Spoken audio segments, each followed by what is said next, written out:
What's up, everybody? Thanks for stopping by my channel. I'm going to go ahead and give my thoughts on the absolute bombshell announcement that Microsoft just gave, saying that they are going to be acquiring Activision Blizzard and King. This is a huge purchase. I think it was like $70 billion or something close to that, $68 billion, somewhere in that range. But I myself, just like everybody else this morning, probably around 7 o'clock, I saw that they were going to be making this purchase. It's not going to be finalized till, like, I think they said like June or July or something like that, 2023. I can't remember the exact date, but it's next year. But they tweeted this morning. Today is a historic moment. We are excited to announce that the world-renowned franchises and talented people at Activision Blizzard will be joining Team Xbox.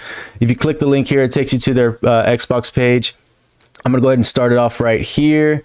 It says, over many decades, the studios and teams that make up Activision Blizzard have earned vast wellsprings of joy and respect from billions of people all over the world. We are incredibly excited to have a chance to work with the amazing, talented, dedicated people across Activision Publishing, Blizzard Entertainment, Beenox, Demonware, Digital Legends, High Moon Studios, Infinity Ward, King, Major League Gaming, Radical Entertainment. If I'm being honest, I'm most excited about this. I don't know why, but anyways, I digress.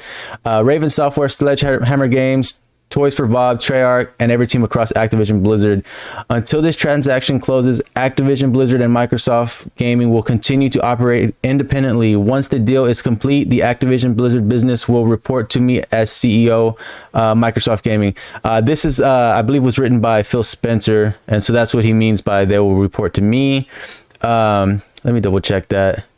Yeah, Phil Spencer. So yeah, I mean, this is basically the exact same thing they did with Bethesda. They announced it, and then it was like maybe 6 to 8 months before it actually finalized, and they were just kept saying, hey, they're going to be operating just as they were before. Nothing's going to change. Everything will be the same.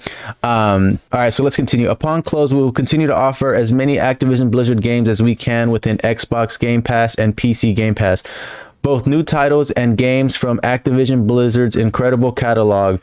We also announced today that Game Pass has now more than 25 million subscribers. As always, we look forward to continuing to add more and more value and more great games to Game Pass. I think this acquisition is mostly to get more subscribers. They say they have 25 million. I think their goal probably by the end of the year is to maybe get that over 30, 35. With this acquisition, that is going to give them a nice little jump. But you know, only time will tell with that. They're usually really quiet with their numbers, whether it's, you know, console sales or Game Pass subscribers. I think there's only been a couple of times they've let us know how many subscribers they are, and it's most likely they only announce it when they hit these milestones. I wouldn't imagine that they'll announce how many subscribers they have for another year or so. But I could be wrong. All right, so let's continue. The fantastic franchises across Activision Blizzard will also accelerate our plans for cloud gaming, allowing more people in more places around the world to participate in the Xbox community using phones, tablets, laptops, and other devices you already own. Activision Blizzard games are enjoyed on a variety of platforms, and we plan to continue to support those communities moving forward. So this here is a very important line that I want to touch on. In a sense, they're saying that they're not going to just strip these games away from everybody who've already made these purchases. Obviously, there's a lot of Call of Duty games. It's actually, I think it's PlayStation's #1 selling game as of now. I could be wrong on that, but it's every year it's a top selling game, and that's not just on, you know, PC or Xbox. That's also on PlayStation. They're not going to just strip that away from them. And also moving forward, I don't think Call of Duty is going to become exclusive. I could be wrong. I don't know, but I really don't think that's going to happen, because that's a huge player base that they will just strip away. One thing I did hear Randall Thor19 talking about that it kind of makes sense, but I still don't think this would happen, is he said that it would be possible that maybe they keep Warzone on cross platforms, and then they keep the multiplayer, the actual Call of Duty games, as a PC and Xbox exclusives. That seems like a possibility. You know, I kind of feel like it could happen, but I really don't think that they're going to do this with Call of Duty. At least they might do it with all the other games that come with this Activision acquisition, but I don't see it done with Call of Duty just because there's so many people that play Call of Duty on PlayStation. So I don't think that they will just strip that away from everybody, because like I said, that's a huge fan base, but it's also a lot of money. And at the end of the day, this is a $70 billion acquisition.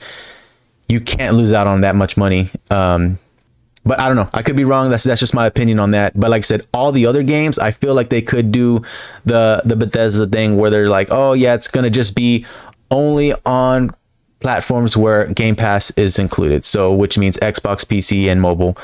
All right, so let's continue. As a company, Microsoft is committed to our journey for inclusion in every aspect of gaming among both employees and players. We deeply value individual studios' cultures. We also believe that creative success and autonomy go hand in hand with treating every person with dignity and respect. We hold all teams and leaders to this commitment. We're looking forward to extending our culture of proactive inclusion and great teams across Activision Blizzard. This paragraph here is important. This is their way of touching on all the lawsuits and all the stuff that's been going on with the CEO, Bobby Kotick, and all that stuff. I believe that the lawsuits and all the backlash that they've been getting lately is a main reason why this acquisition was possible.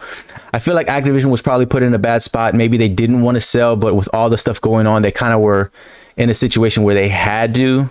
But at the same time, they still haven't really fully addressed whether Bobby Kotick is going to be there or not. I have this article here by IGN. It's basically stating that there hasn't been a definite answer, even though it does say, his deal ends in 2023.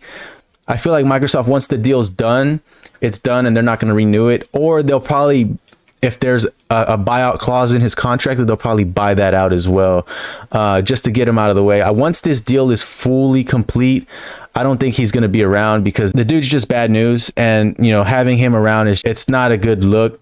So I feel like once this deal goes through in 2023, which is actually when his contract is up, I feel like that's when they'll just let him walk, or like I said, maybe give him a buyout just to get him out of the building and just get him out. And then they'll probably either clean house and hire all new people.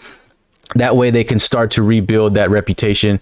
All right, so real quick, while I was editing, there was an update on Bobby Kotick. According to the Wall Street Journal, sources familiar with the deal say Activision's CEO Bobby Kotick is set to leave after the deal closes, despite contradictory statements saying that Kotick will continue to serve as CEO of Activision Blizzard. The two companies have agreed that Kotick will depart once Microsoft acquires Activision Blizzard. But yeah, this is huge news. If you go to Twitter and go to Explore, Phil Spencer's trending, Microsoft is trending, and then number one in technology trending is this acquisition. So there's people that are all for it or completely against it. They don't like it at all. One thing I will say, like I said, I don't think that Microsoft is just going to yank Call of Duty away from the PlayStation fan base, because there's so many people on PlayStation that love Call of Duty. But at the same time, who knows? But yeah, at the end of the day, this is huge news. And like I said, this is an absolute bombshell.